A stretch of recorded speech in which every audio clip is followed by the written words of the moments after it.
Good afternoon and welcome to the Midday News. Here's what we have in the bulletin. Police on the hunt for Westmoreland man suspected of molesting 2 children. 2 killed in St. Elizabeth. Later in sports, the Reggae girls confident of victory ahead of this evening's top-of-the-table clash against the I'm Anthony Lugg. Here are the details. Up first this afternoon, a disturbing story is unfolding in Westmoreland where a man is suspected of molesting 2 children. The children are his sister and niece. They are 5 and 2 years old respectively. The man is being sought by relatives and the police alike. More in this report.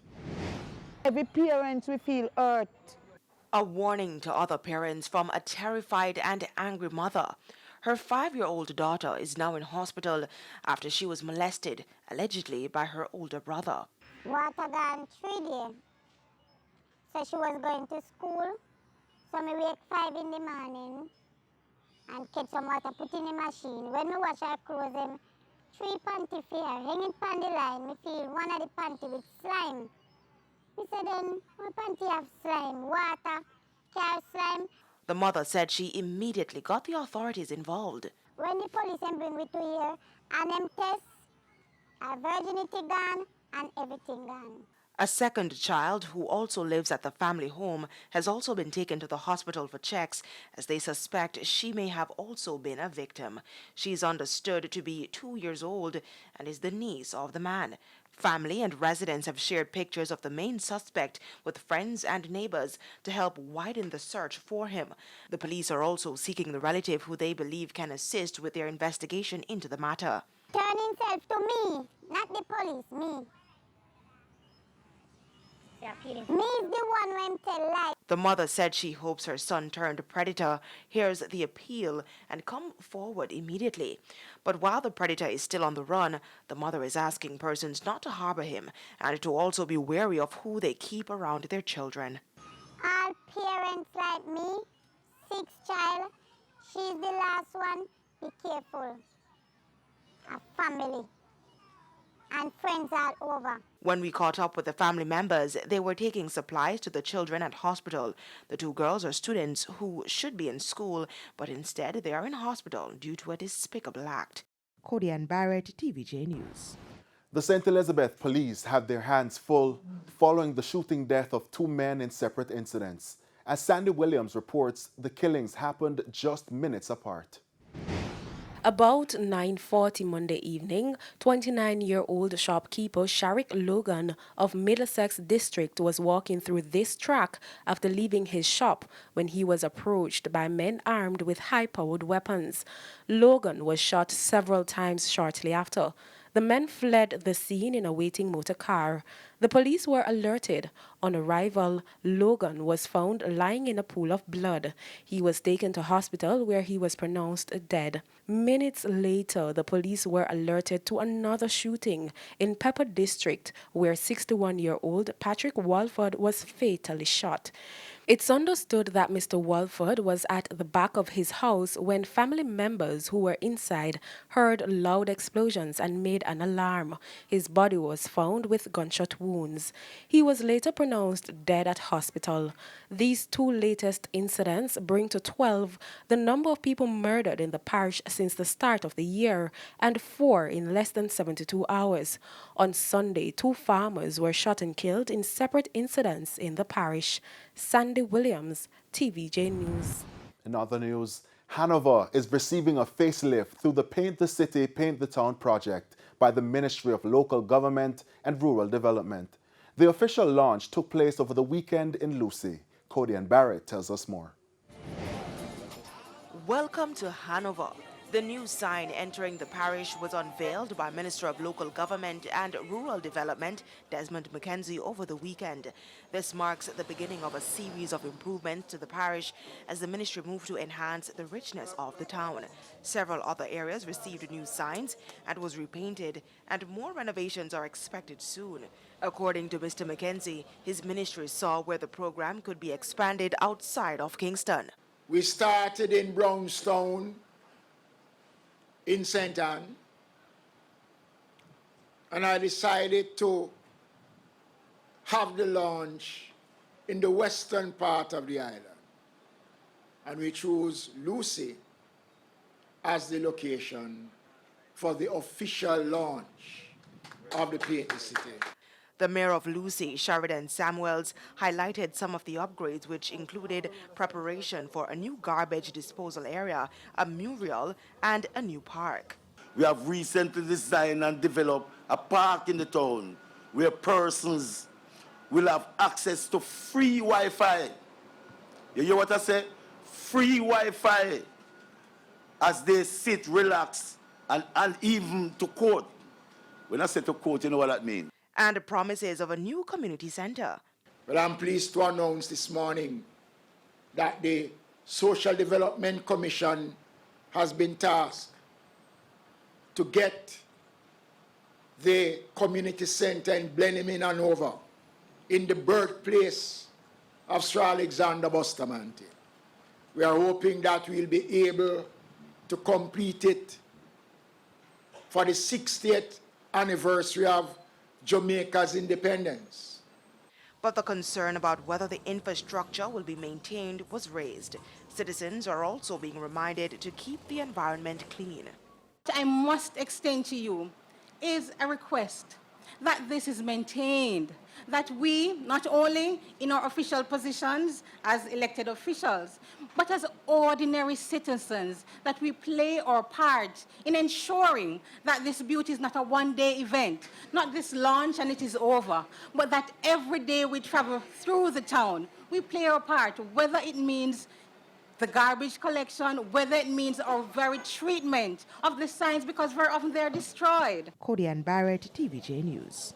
Work is to start on the Morant Bay Urban Center in St. Thomas next week. Residents were told the new start date at a town hall meeting recently. O'Shane Masters tells us more. The Morant Bay Urban Center project has been beset by a series of false starts. But the authorities insist the new start date for construction is the real deal. On the 18th of this month, you will see trucks rolling in, carrying malls to dump up the place. You will see thereafter demolition of buildings, and you will see a stage construction progress to be completed in 2 years. Chairman of the Factories Corporation of Jamaica, Littleton Shirley, told residents at the town hall meeting that the delay was partly due to COVID-19 and the financial uncertainty that the pandemic created. To ask a financial institution to pump $6 billion in an area that have not seen economic opportunities for many years, they would have to go through a good and proper risk assessment. The investment should provide new earning opportunities for residents. Over 3,000 jobs are expected from the business process outsourcing plants alone. Close to 500 people are also expected to be employed during the construction phase. The mayor of Morant Bay reasoned that the people of St. Thomas have been very patient. Therefore, they must be first in line for most of the benefits that will come from getting even the first KFC in the parish. When the fast food Kentucky, the Burger King comes, our farmers, our poultry farmers in this parish would have been brought up to certification that they don't have to buy chicken and other produce from Kingston, but right here from the people and the farmers in St. Thomas. But the new opportunities will bring new challenges, such as additional waste and greater demand on water resources. The state must therefore be prepared to invest in supporting infrastructure. St. Thomas has too much water that people in the parish still not getting water in their pipes. We supply Kingston with a whole heap of water. We must have the plan. China Harbour Engineering Company, CHEC, will be responsible for the construction that is scheduled to take 2 years, and stakeholders are asking the company to ensure the project finishes on time and within budget. O'Shane Masters, TVJ News. And it's time now for a break, but stay with us. More stories when we return. Welcome back to Midday News and thanks for staying with us. Police and soldiers are now on the ground in Dumbarton, St. Anne, as residents and taxi operators staged a protest for the second day. They are upset about the deplorable conditions of the roads in the area. Despite an assurance from Mayor of St. Anne's Bay, Sidney Stewart, on Monday, that the road is on a program for rehabilitation, the protesters are still not happy. They say this problem has been going on for years and they're tired of the promises. And we will bring you more on the newscast. The Health Ministry says the Omicron BA1 strain of the COVID-19 virus continues to be the dominant strain across the island. It said samples tested between January 5 and February 12 showed that 100% of those samples yielded a positive result for the strain. In the meantime, the ministry is again imploring Jamaicans to get vaccinated against the virus. Up to 10 a.m. yesterday, over 1.4 million doses of a COVID-19 vaccine had been administered in the country. The ministry says some 678,753 people have been fully vaccinated against the virus. Residents of Norwich in East Portland are calling for the authorities to assist them in getting a man believed to be of unsound mind off the streets. One woman who spoke to our news team says the man has been plaguing the community for quite some time. Just last night, she said, he attacked her daughter at their home. He mashed up my window, and until now, then come with blue light, so then I get to catch him none at all. And he need to be taken in. Him is a problem, and the avenue on more than one people. He try to attack, walking on me yard naked, and attack people. So they need to do something about him. I call the Port and Stone police station. Nothing is being done, and I'm tired of it. I'm sick and tired of it. We can't have no peace on the avenue. And for the latest in the world of business, here's Cody and Barrett with a Business Minute. Starting June, Miami-based QCAS Aero will operate a first-class only charter service into the Ian Fleming International Airport from Fort Lauderdale, Florida. The aviation management company will fly an Embraer 145 executive jet fitted with 30 premium seats on the route. Flights are to be twice weekly, with plans to expand the schedule by December.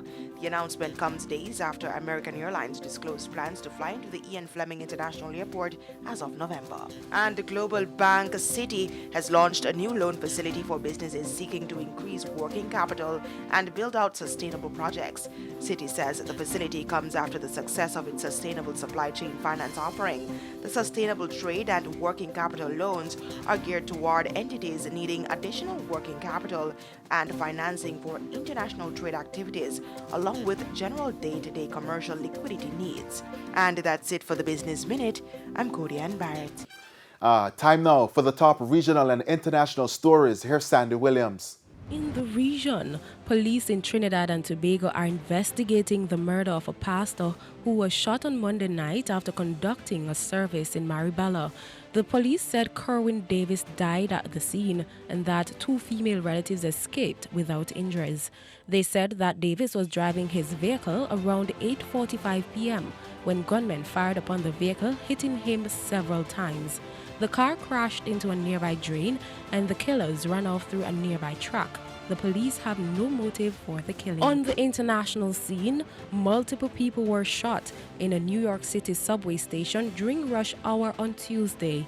At least 13 people were injured during the mayhem that unfolded at a station in Brooklyn's Sunset Park neighborhood, according to law enforcement sources. It was not immediately clear how many of those victims were shot. A man possibly wearing clothes that resembled MTA attire was spotted throwing a device in the subway station before opening fire at about 8:30 a.m. A manhunt is now underway for a suspect. And those were the top regional and international stories. I'm Sandy Williams. Thank you, Sandy. And we head now to a quick break. When we return, we'll have your Midday Sports Report. Karen Madden is standing by. Hi. Welcome back. It's now time for Midday Sports. I'm Karen Madden. Despite needing only a point to advance to July's CONCACAF Championships or a place at the FIFA World Cup, Reggae Girls head coach Vin Blaine says his team will not be taking their foot off the gas. This in their final preliminary round game this evening. The Reggae Girls, who are locked on 9 points with their opponent, the Dominican Republic, but boast a superior goal difference. But Blaine says the national team will be going for all 3 points. Just about the same, without revealing much. That the list will come out tomorrow, just before the game. But I don't see any changes, or if any changes, nothing much. Now, with the National Stadium hosting the Issa Grace Kennedy Boys and Girls Championships last weekend and the Character Games this weekend, this game will be played at Sabina Park. Both teams are going to be playing on the surface. We trained. We had 5 training sessions on it. I ensured that we did that because that's where we're going to be playing. It's not the ideal service. I've expressed that already. But under the conditions that we were forced to play the game there, is something I have to take. I just accept it. This evening's game will be broadcast live on TVJ Sports Network and Hits 92 FM at 6 p.m. and carried live on TVJ at 9:30. St. George's College preserved their unbeaten tag in the Southern Conference ISA Under-19 basketball competition after defeating Jamaica College 75-67 on Monday to close out their best-of-3 final at 2-0. Joshua Jackson registered a team-high 20 points, while Kevin Gale supported with 19 points and 16 rebounds. Justin Nelson and Dylan Douglas scored 14 and 13 points respectively. Balance of power has shifted to North Street, and this is another battle in such a saga. We knew that JC was coming hard after all that happened on the weekend, and we were prepared to beat the Lion in their own den. Dakari Nicholson shot a game-high 22 points for JC, whose captain Joshua Ivory says the team fell short on the defensive end. I would say that we were lacking more on the inside, such as boxing out. A lot of the time when they put up the shots, they're getting a lot of second chances, a lot of third chances even, and we fell short on the boxing out, and they exploited it, and they got a lot of points off of it.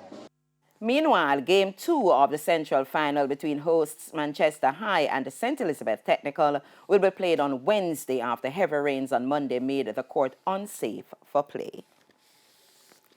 Now, coach of Jamaica's under-23 netball team, Annette Daly, believes that the formation of the talent pool will help bridge the gap between the senior and the junior teams.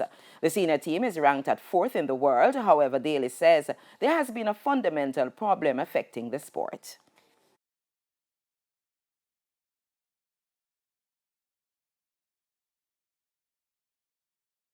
It is always important to have a succession plan.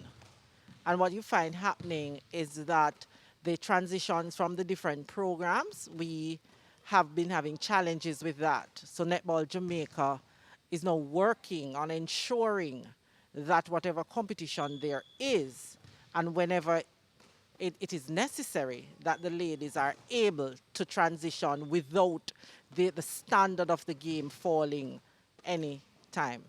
Having overcome the anguish of not playing at the World Cup due to its cancellation based on the COVID-19 pandemic, the team has a chance to show their qualities at the upcoming Caribbean Games in the summer.